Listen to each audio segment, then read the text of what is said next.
Islam politik yang apa cuba dijelaskan dalam satu istilah yang lebih tepat dipakai, iaitu siasah Islamiyah ataupun Islam siasi.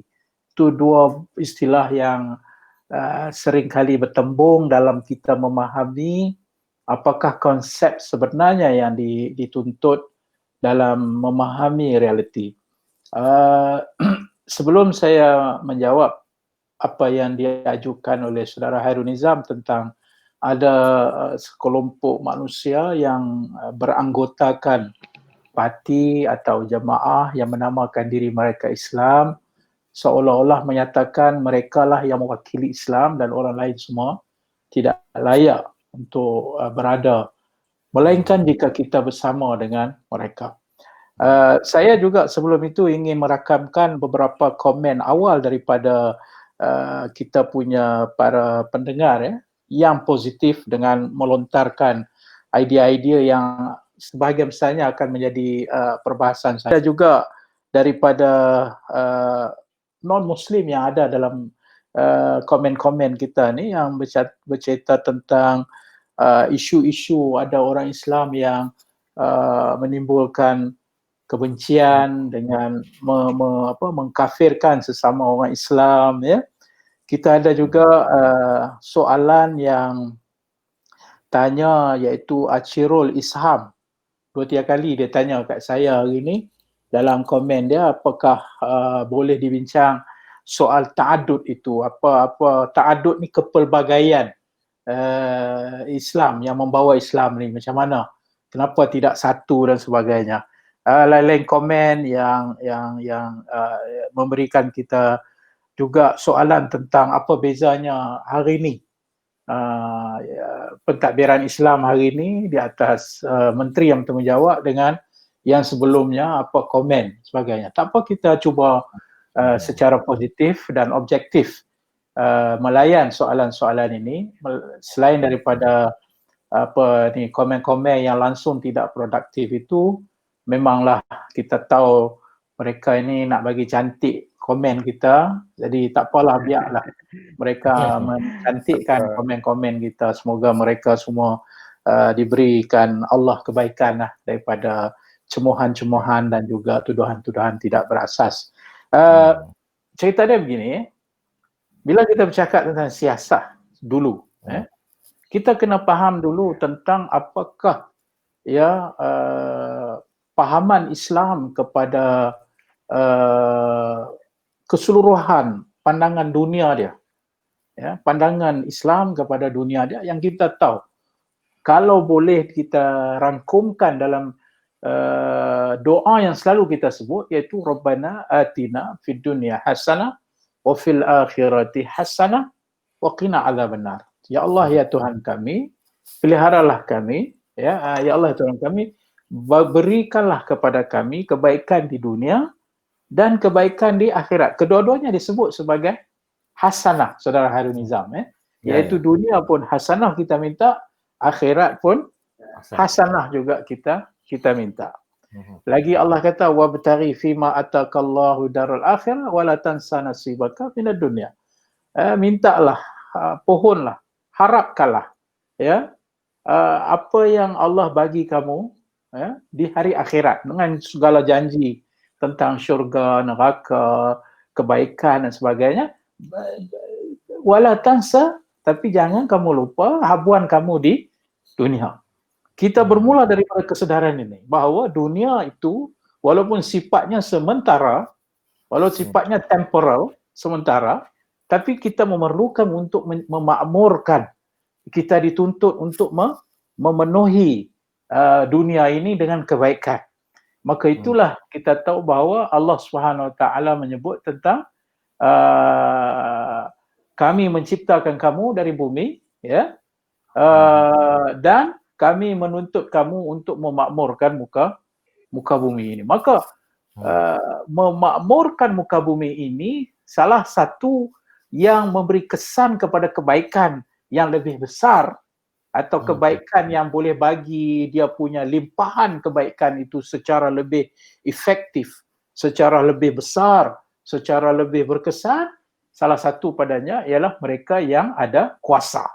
Maka itu di dalam Islam, bila kita bercakap tentang politik, kita juga bercakap tentang tanggungjawab kita untuk memastikan apa yang diberikan tanggungjawab itu kita kena laksana dengan baik, dan disebut dengan jelas tanggungjawab itu seperti yang disebut oleh Nabi SAW ya di dalam hadis Abdullah bin Umar yang menyebut tentang ala kullukum ra'in wa kullukum mas'ulun an ra'iyatih. Setiap kamu itu diberikan tanggungjawab, diberikan amanah, dan setiap kamu itu bertanggungjawab kepada amanah yang telah dia diberikan. Maka dia sebut satu-satu. Salah satu yang dia sebut awalnya fal amirul ladzi 'alan nas ra'in, iaitu seorang ketua yang diberikan amanah kepada manusia, dia bertanggungjawab dan dia akan dipersoalkan tentang apa yang telah dipertanggungjawabkan ke atasnya. Jadi saya kena mula di sini sebab itu akan menjawab persoalan-persoalan yang ditimbulkan tadi. Iaitu pertama, kita tahu sebagai seorang Muslim, tak ada siapa nak boleh marah saya. Saya bercakap di atas saya sebagai seorang Muslim.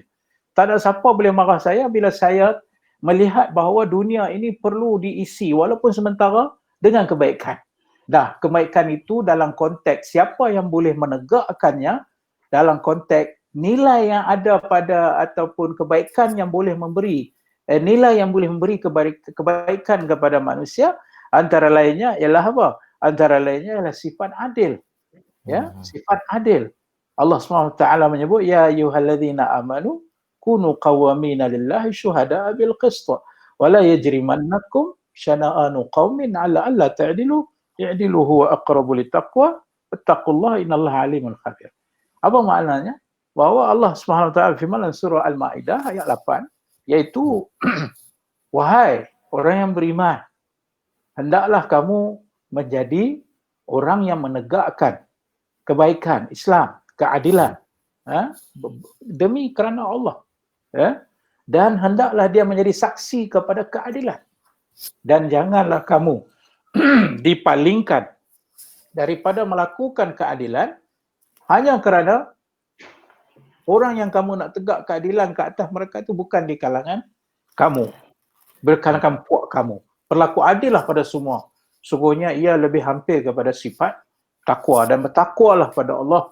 Sungguhnya ya Allah tahu apa yang kamu lakukan. Ini saudara Nizam membuka kita kepada satu benda yang lebih besar daripada sekadar kita bercakap tentang kelompok mana yang mewakili apa, kelompok mana yang dia saja boleh masuk syurga. Sebab ada satu kelompok yang kata dia ada tiket pergi syurga, kalau masuk ahli dia boleh masuk syurga, maka orang lain kalau tak masuk dia, maka dia tak boleh masuk syurga. Ini semua adalah doktrinasi yang sesat yang menimbulkan satu kita kata kelompok yang memecah belahkan masyarakat tanpa dia memahami bahawa maqasid atau tujuan lebih besar kepada semua ini ialah tadi menegakkan keadilan, ialah tadi supaya memastikan jangan ada orang yang memakan rasuah. Mungkin orang tanya dalam Quran ada ke cerita bab rasuah, sedangkan Allah SWT menyebut bukan cerita rasuah tu, Allah cerita perangai manusia yang rasuah. Apa yang antara lain Allah SWT sebut, iaitu dalam surah Al-Baqarah ayat 188, ya, wala ta'kulu amwalakum bil batil wa tudlu biha ilal hukam litakulu fariqan min amwalin nasi bil ithmi wa antum ta'lamun. Jangan kamu makan harta dengan cara yang batil. Itu rasuah lah nama dia. Dan ini dia kaitkan dengan rasuah itu, dan kamu cuba nak bagi pula kepada hakim-hakim yang nak menetapkan kesalahan itu, supaya dengan itu kamu boleh makan harta manusia dengan cara yang tak elok, sedangkan kamu mengetahui. Ini rasuah pada tahap yang paling tinggi. Dia tahu benda tu tak elok, dia bagi duit untuk dia nak makan harta orang. Bermakna semua ini kalau tidak ada kuasa, saudara Hairul Nizam, macam mana kita nak cegah benda ini? Maka di sinilah kita menyatakan yang dimaksudkan dengan politik Islam ini, politik Islam berbicara dalam satu kerangka yang cukup besar, dalam satu kerangka yang cukup luas. Dia tidak hanya bercakap tentang hudud saja. Dia tidak hanya bercakap tentang RUU 355, maka Islamlah segala-galanya. Dia tidak hanya bercakap kalau tak buat ini maka tak Islam. Dia bercakap kepada satu tujuan yang sangat besar tentang memakmurkan muka bumi, memberikan keadilan kepada manusia, menghormati, mentakrim ataupun meletakkan kemanusiaan itu, ya, yang Allah SWT sebut laqad karramna bani Adam wa hamalnahum fil barri wal bahri. Semua ini tujuan besar. Kenapa Islam itu dalam memahami politik maksudnya ialah memastikan nilai-nilai ini semua tertegak. Tapi balik kepada persoalan. Kalau mai kelompok yang Islam politik ni, Saudara Hairul Nizam, dan rakan-rakan yang sedang dengar, yang saya tahu sebahagian besar mereka dah panas telinga dah. Banyak dah panas telinga sini dah. Lepas sembang aku, jadi kita pun apa orang kata risau jugalah kan mereka ni. Jadi saya bagi contoh, kalau bila kita kata yang Islam politik, yang ni merapu. Yang ni merapu. Islam politik tu bukan kita kena ikut Islam, Islam kena ikut dia. Yang ni yang lahir Saudara Hairul Nizam tanya. Islam yang ikut dia ni makna kalau hampa tak ikut aku, hampa tak Islam. Ini yang saudara kawan kita bertanya tadi. Yang kata mengkafirkan orang kalau tak ikut dia, bukan takat mengkafir, dia bawa mai dalil-dalil daripada hadis dan Al-Quran. Yang mana dalil dan hadis itu Allah SWT khitab, ataupun bila Allah berbicara secara umum. Khitab dia itu secara umum. Dia tak bagi kata ini hanya untuk hampa, kelompok hampa saja. Ini hanya untuk jemaah ni sahaja. Yang ni hanya untuk parti ni saja. Allah SWT, contoh Allah kata, fa inna hizballahi humul ghalibun. Sungguhnya parti Allah itulah mereka yang berjaya. Dia kata parti dia. Sedangkan ayat itu, hizballah itu dengan makna kelompok yang benar-benar ikut Islam. Bukan Islam ikut apa yang parti dia mahu. Maka di sinilah lahir soalan-soalan pelik. Seperti kata apa? Kalau tak ikut jemaah dia, maka halai darah. Kalau keluar daripada jemaah dia, maka terungkailah Islam dari tengkuk dia. Seolah-olah dia itu Islam, Islam itu dia. Ini sesat, tuan-tuan. Ini kita kena perangi sebab dari sinilah lahirnya satu kelompok yang menggunakan Islam untuk menjadikan ia sebagai alat, bukan nak membela Islam. Bukan. Dia menjadikan alat untuk mengukuhkan kedudukan dia. Dengan mengambil sentimen-sentimen Islam ini seperti dia menggunakan dengan mudah. Dengan sewenang-wenangnya. Dia menggunakan contohnya, ini anti-Islam. Yang ni anti ini. Yang ni anti ulama. Dia buat semua anti-anti ni lalas pergi kat dia. Dia sajalah yang tak anti semua ni. Dialah yang bawa Islam, maka oleh kerana itu hampa kena sokonglah dia. Ini nama dia Islam politik. Bukan politik Islam. Jadi saya nak bagi secara praktikal Saudara Nizam sebelum kita masuk pada round seterusnya.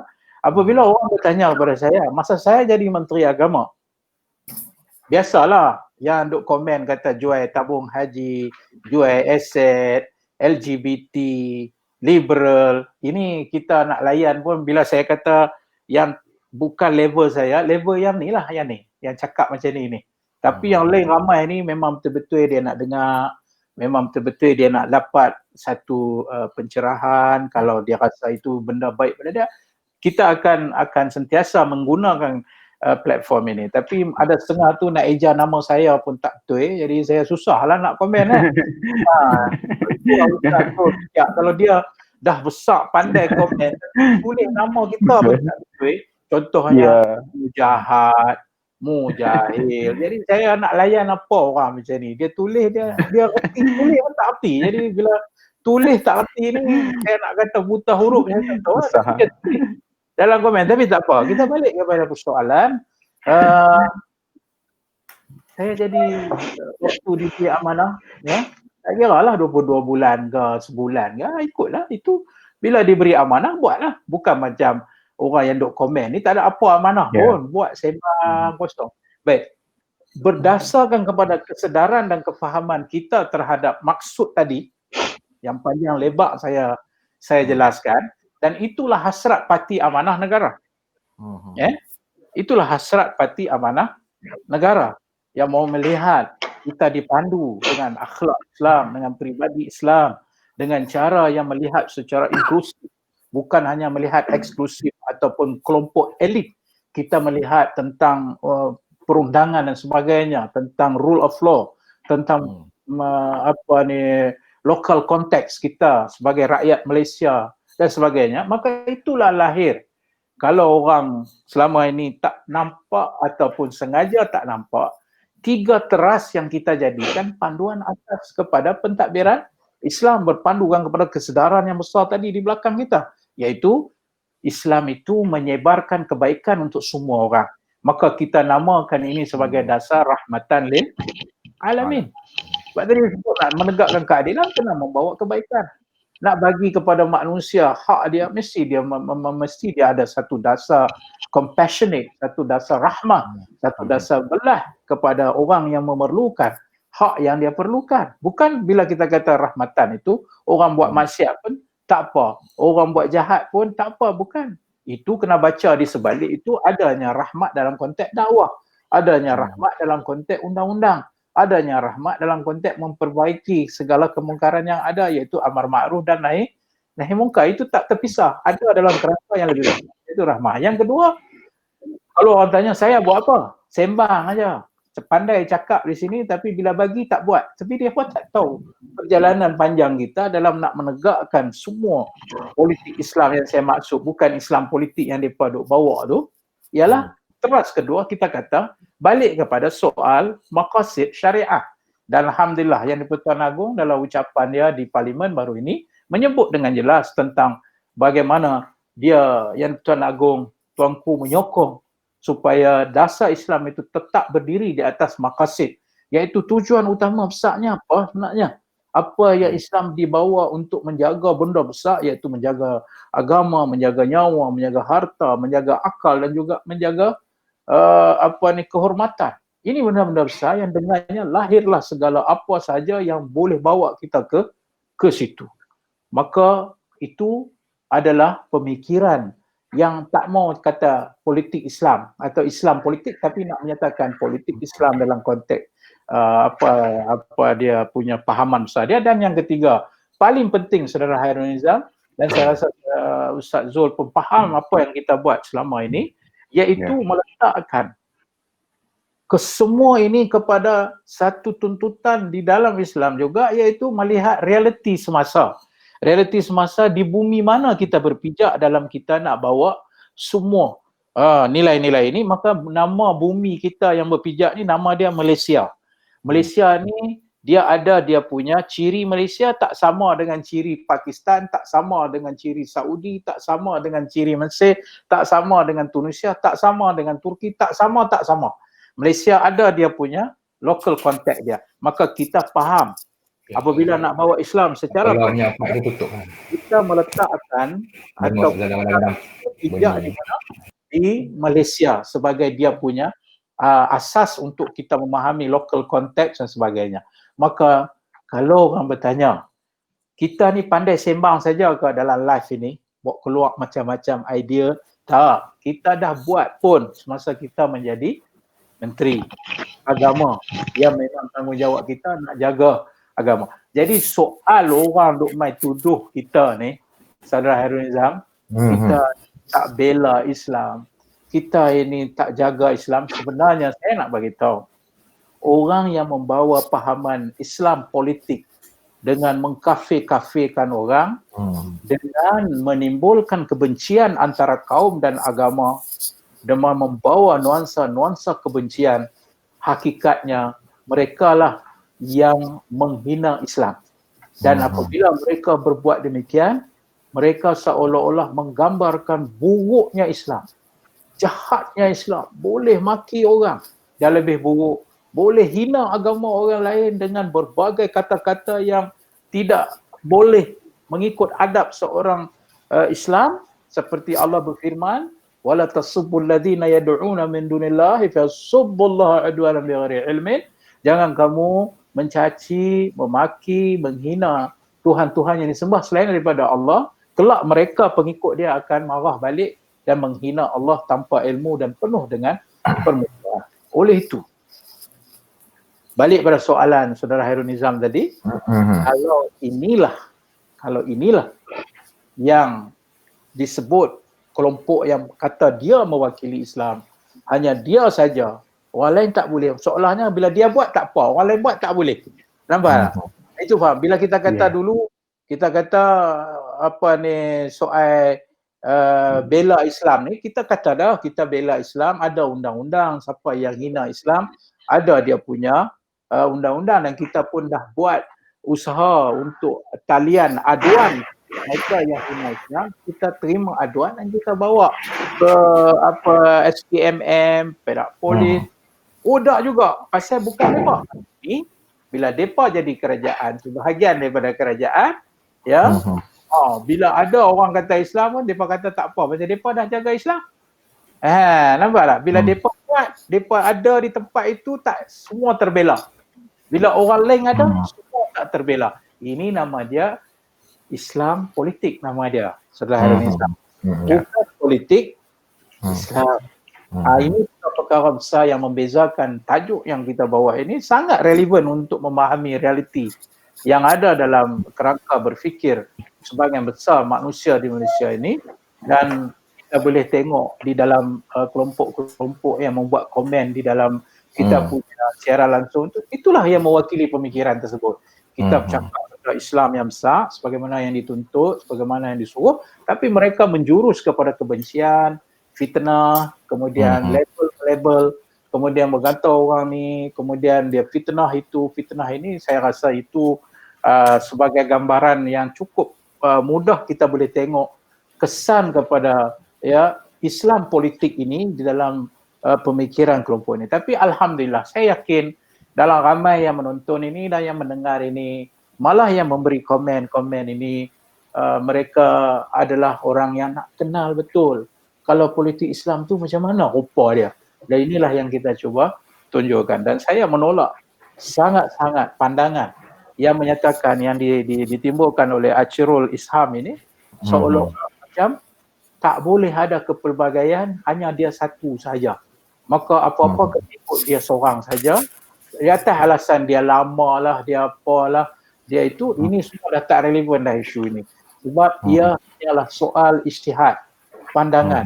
Yang kita kena kerja ke arah apa? Berfahaman. Yang kita kena kerja ke arah apa? Akhlak Islam jaga. Yang kita nak kena pergi ke arah kita bersatu kepada kefahaman besar yang saya sebut daripada awal tadi. InsyaAllah tak timbul soal ta'adud kepelbagaian, tapi yang timbul ialah keseragaman berfikir, dan itu adalah yang dituntut oleh Islam. Dan ini membuka kita kepada perbincangan besar tajuk kita, iaitu sama ada politik Islamkah atau Islam politik yang disebut oleh Ustaz Zul, sahabat saya tadi, siasah al-Islamiyahkah ataupun Islam siasi. Baik, Datuk, terima kasih di atas penjelasan panjang lebar yang berhormat Datuk Seri di atas tentang parti politik yang memperjuangkan agama dan mereka menggunakan Islam untuk kepentingan politik mereka. Itu yang kita nampak sekarang ini. Dan alhamdulillah